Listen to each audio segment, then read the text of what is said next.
My name is Mary. I just turned 35 this year.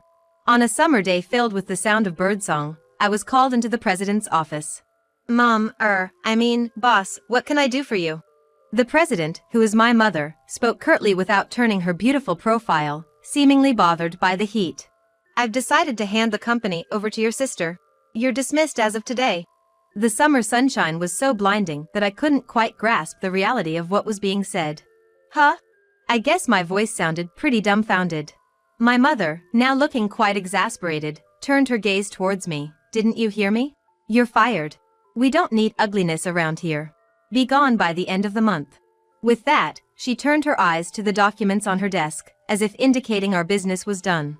In the president's office, where only the sound of birds echoed, I was mulling over her words when she reprimanded me. Are you still here? Get back to your work immediately.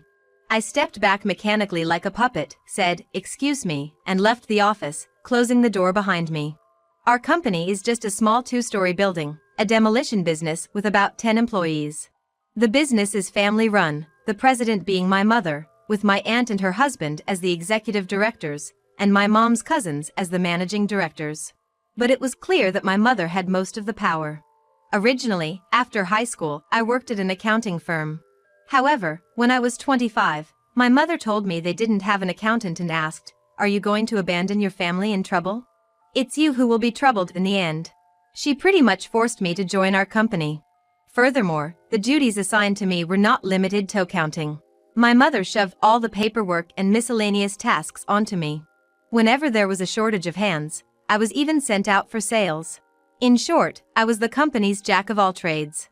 Still, to not be a burden on others, I worked hard from morning till night, and somehow managed to get the work done over the past 10 years. On the other hand, the sister who was to take over the company, Lucy, was 3 years younger than me at 32 and had only been with the company for 2 years. Before joining us, Lucy had been hopping from one job to another, complaining that they weren't a good fit for her. Once she turned 30, her employment conditions started to deteriorate, and she quit job hunting, spending her days lounging around at home. And then, my mother said, Lucy should get a job that suits her.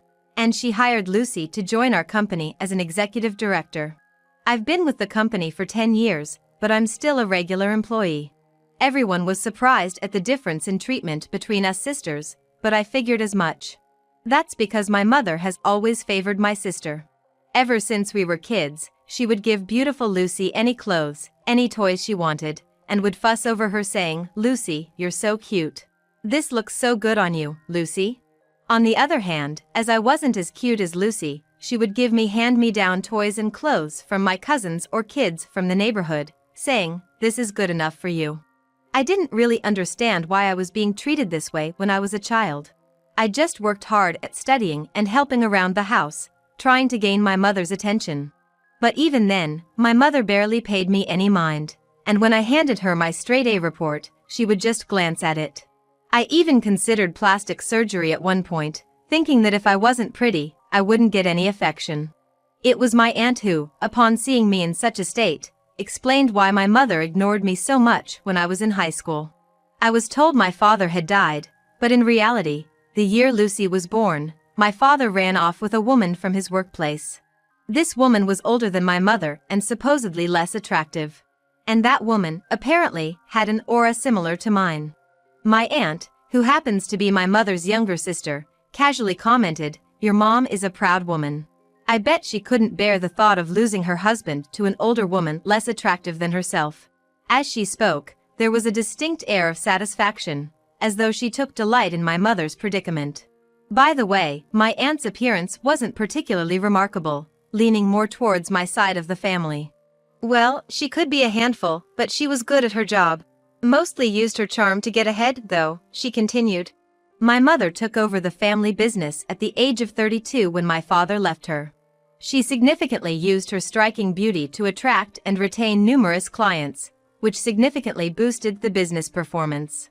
I think part of the growth was due to the era, with many buildings needing demolition after reaching their lifespan. Therefore, neither my aunt's family nor my cousins could really go against my mother. Recently, the cost of industrial waste disposal and transportation had increased, and the balance between demolition costs and actual expenses had become difficult to maintain.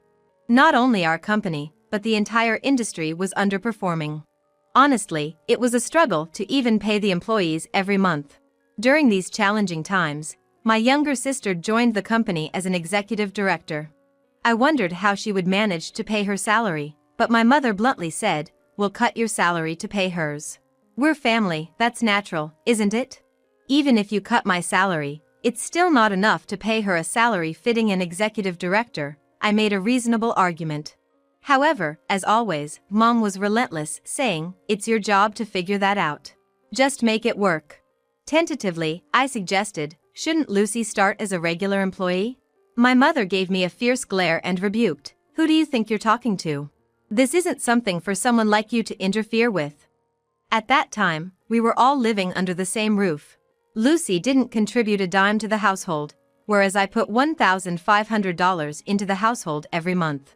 Even when Lucy joined our company, she didn't contribute anything to the house. Since I was young, I had been helping around the house for my busy mother, and naturally did the household chores, whereas Lucy did nothing as if it was the norm. "Hey sis, is dinner ready yet?" Lucy would call to ask about dinner when I was working overtime. When I told her to make something for herself because I was working, Lucy said, "What?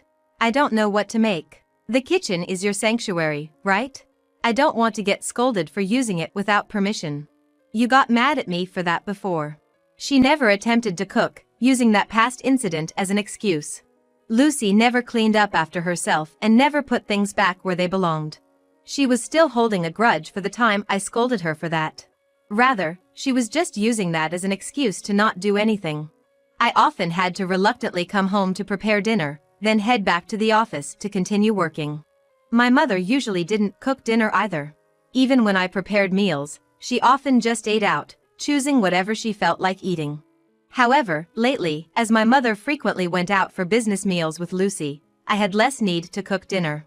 But the increase in entertainment expenses was causing a new headache. My mother, now 63, was starting to complain more often about various aches and pains, and the effects of drinking heavily. It was during such a time that I was called into the CEO's office and told, "I'm handing the company over to Lucy. You, who are not as attractive, are fired." I could understand the decision to hand over the company to Lucy from my mother's past actions. After all, Lucy was 32. The same age my mother was when she became the CEO. Perhaps my mother thought that if the timing was right, Lucy could use her beauty to get work done just like she did. However, I could not accept being fired due to my appearance. Even if my salary was redirected to Lucy, I didn't see the merit in it. When I consulted my aunt, it seemed that the news of Lucy becoming the CEO had already spread among the employees. However, the news of me being fired was news to my aunt as well. After pondering for a bit, my aunt said, "Well, I don't quite understand, but it seems like Lucy has been saying behind the scenes that she doesn't like the fact that even if she tells everyone she's going to do something at the company, everyone says it's okay because they'll ask Mary for help. Maybe that's part of the reason?" "No, but that's only because everyone stopped asking Lucy because she only does sloppy work, right?" Indeed, Lucy was utterly incompetent at her job. She always missed deadlines, made mistakes on the phone, and made many typographical errors. Even though she had some working experience, she seemed completely unaware of her lack of ability, perhaps because her beauty had always led to men covering up for her. She had never reflected on her actions. My aunt, understanding this point, said, "Well, that's true. But I think she sees you as a nuisance." Continuing on, she lamented, "But I never thought they would fire you. Without you, the company won't be able to function." She sighed, seeming troubled, but didn't go to argue with my mother because she knew she couldn't win. I felt utterly disgusted that I was related by blood to this utterly unreliable aunt. "Well, basically, I'm hated by both my mother and my sister, right?" I said in a dark voice, to which my aunt, not knowing what to say, responded, "Well, my sister is indeed terrible. But don't you think you'd be better off working somewhere else given all the skills you have? It's a waste to stay here." She suggested I quit. In her eyes, a faintly kind light of kinship glowed. I stood in the car, bathed in the red glow of the summer twilight, staring blankly at the distant mirage, and felt a sense of release. Maybe it's okay now. And then, I turned to my aunt and said, "You're right," with a broad smile on my face. It was the first time since I joined the company that I'd smiled so refreshingly. My aunt, a little puzzled by my smile, returned a somewhat sorrowful smile. And so, while I was busy creating handover documents, sorting out files so that anyone could understand, the end of the month, when I was to resign, came in the blink of an eye. When I went to the CEO's office on time, the sound of birds was no longer audible, and my mother and sister were happily chatting. "That sales guy definitely has a thing for you. Ew, that bald guy, no way." The two of them were laughing heartily, not noticing me. When I cleared my throat, they finally turned around, and my sister looked at me curiously and said, "What's up? If it's about dinner tonight, we don't need it. I'm resigning today. Thank you for everything." "Oh, is it today? I forgot." She laughed again. I felt refreshed knowing I wouldn't have to see their faces anymore. "I'm also moving out of the house, so please take care of yourselves." My mother mechanically responded, "Okay, good work." With an emotionless face, I closed the door, and from inside, I heard my sister's voice saying, "Now we won't have to see that annoying face anymore." In my heart, I muttered, "Just you watch," and left the company I'd been at for so long. A week later, when I finished the paperwork for a certain school and checked my phone, I noticed a missed call from my mother. In just 2 hours, she had called 14 times. I didn't return the call, as I only had a bad feeling about it, and put my phone on silent, and went home after finishing my other tasks. The missed calls from my mother kept increasing, and when I checked the next morning, there were a total of 80 missed calls. The last call was after 2 a.m. I didn't consider calling her back at all. To me, she was now nothing more than a stranger, and I had no desire whatsoever to hear her voice. I even had fleeting thoughts that if I heard her voice, I might find myself obeying her words.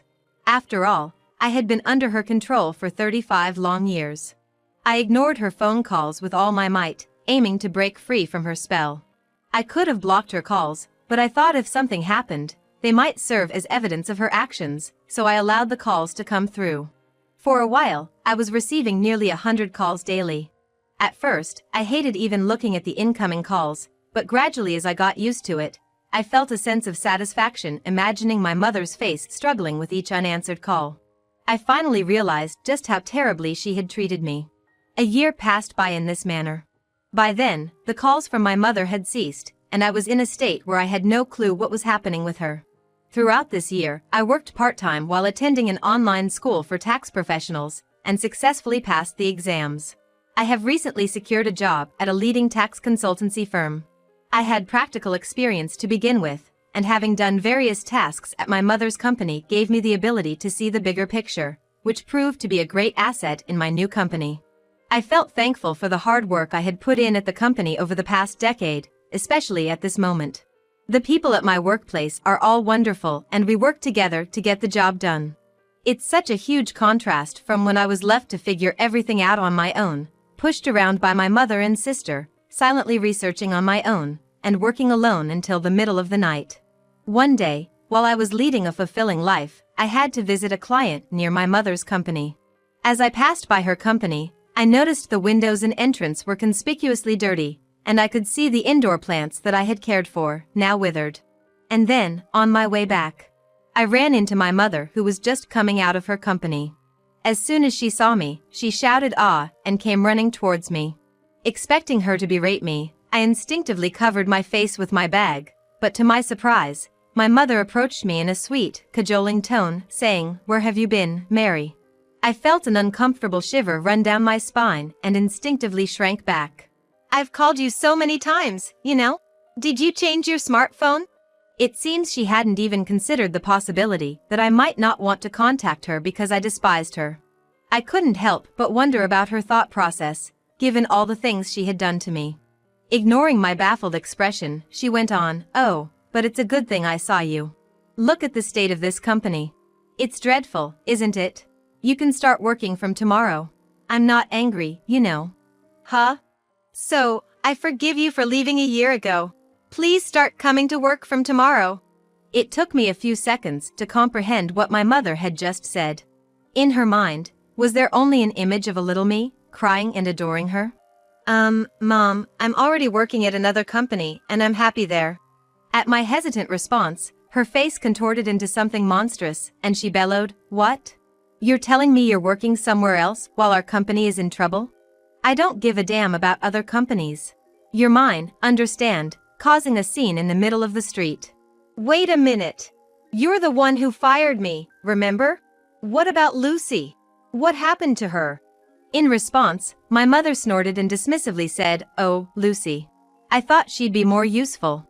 But she was caught having affairs with 3 men from our key client. Needless to say, our dealings with them ended in a flash." If she was careful enough not to get caught, it would have been all right. So, I kept her from the front office and made her do clerical work, but she couldn't even clean properly and was absolutely no good at accounting. Because of her, we couldn't even afford to hire someone else. After venting her frustrations, my mother turned to me with a grin. That's why it's your turn, Mary. Ever since you left, the office has been in shambles. I need you to take responsibility. I had properly created a handover manual before I left and had explained everything to Lucy. Lucy probably hasn't even looked at the handover document I made, and I'm sure my mother hasn't heard anything about it either. No, even if she did hear, she'd either not remember or pretend to have forgotten. In fact, I don't understand why they would fire me and then ask me to take responsibility. This is always how these women act. They take a tough stance, blame others, and let others clean up their mess. It's their usual trick. I bit my lower lip, thought of the kind faces of the people I was currently working with, and swore to myself that this was the real world. I had been living in a crazy world until now, but I wouldn't lose to this pressure anymore. It was you, the boss, who fired me, isn't it? My mother seemed a bit startled by the change in my tone. And the reason you fired me was because I'm ugly, right? Before I knew it, a crowd had gathered around us, apparently intrigued by our argument. While mindful of the eyes around her, my mother stuttered, "Did I say something like that? Are you sure you didn't mishear?" No, I heard it very clearly. You're going to hand over the company to my beautiful sister and fire me, the ugly one. I didn't understand what you meant. I've been working my butt off at the company for 10 years, but you suddenly decided to hand over the company to my sister who barely does any work after just 2 years. I question your judgment. As I explained this clearly, the crowd began to stir. Really? Can that happen? That's awful, isn't it? Is she her own mother? Are they two related by blood? Some people even started filming us. I was so angry I didn't care about that. As my mother started sweating and turning pale under the collective glares of blame from around her, she started to panic. Mary, you're misunderstanding. Let's go inside for now. Misunderstanding? What am I misunderstanding? If you didn't say such a thing, shouldn't you be able to clearly say it wasn't like that? When my mother fell silent, the people around us started to say, "Oh, she's silent. So it's true. That's unbelievable." Then, something seemed to snap in my mother. She started shouting, "Shut up. It's all your fault for being ugly and gloomy. Ugly people should know their place and obediently do what beautiful people say. That's all you're good for." People around us were taken aback by her outrageous behavior and began to upload their videos quickly. "The ugly woman obeys the beautiful woman." The thumbnail headlines were like that. The video went viral to my mother's clients, and she was soon told to cease all transactions with all companies. It seems that in the year after I left the company, they were engaged in a lot of shady activities, like fraudulent registration and tampering with the accounting books. So, when the video spread, everyone seemed happy to distance themselves. Naturally, the company went bankrupt, and my mother and sister, who had lost their source of income, once came to my apartment, but of course I didn't open the door. In the end, they moved to a 45-year-old apartment with no bath, living in fear of their creditors, working part-time. Because my sister always tried to take it easy by flirting with the male employees due to her beauty, she was disliked by her fellow part-timers and had to change her part-time job frequently. As for my mom, everyone knew about the video that had spread on the internet, and she was being distanced by her part-time work colleagues. It seems she's just silently working by herself. Meanwhile, I found a boyfriend at my new workplace. He's not handsome, but he told me he likes me because I work very seriously and sincerely. We're planning to get married soon. I'm spending my days feeling truly glad that I've been diligent all this time.